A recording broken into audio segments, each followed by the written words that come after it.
جی یہ حج کے موقع پر ہے، جب عید الاضحیٰ کے وقت آ گئے نا تو اس سے قبل چھوٹی عید پہ بڑی عید کی باتیں شروع کی ہوئی ہیں. نہیں جی یہ اس کا حکمہ ہے نا کچھ نہ کہ ہاں چلیں. اس سے قبل لوگ تو ادھر دوڑتے ہیں، یعنی فجر کی نماز میں شامل ہونا، جس کی وجہ سے پھر عید الاضحیٰ میں وہ پھر شامل نہیں ہو جاتے ہیں.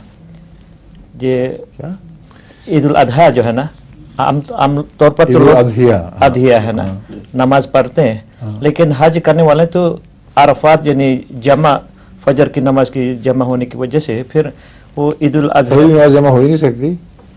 باجماعت ہاں باجماعت تو جس کی وجہ سے پھر شامل نہیں ہو سکتے کس میں عید الاضحیٰ میں نماز عید کے میں، کیوں نہیں ہو سکتے؟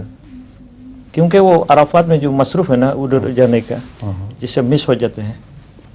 عرفات ہی تو دراصل اصل ہے. جی وہ ہو نہ ہو تو ہماری عید بھی نہ ہو، جی اس لیے اصل کو کیسے چھوڑ سکتے ہیں وہ. جی اچھا اس کے بعد ذرا لیٹ کر لیتے ہوں گے اچھا عید، اگر پڑھتے ہیں وہاں کوئی عید، اچھا مجھے تو پتہ نہیں، مگر وہ لیٹ کر لیتے ہوں گے. جی جی تبھی بعض فقہا نے یہ بھی کہا ہے کہ عید کی نماز جی وہ زور کی نماز تک لیٹ کی جا سکتی اچھا ہے. جی اچھا ٹھیک ہے ٹھیک ہے. جی جزاک اللہ.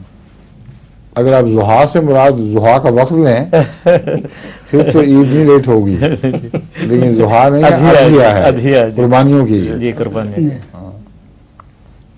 اچھا جی اور ظہور مہدی آخر زمان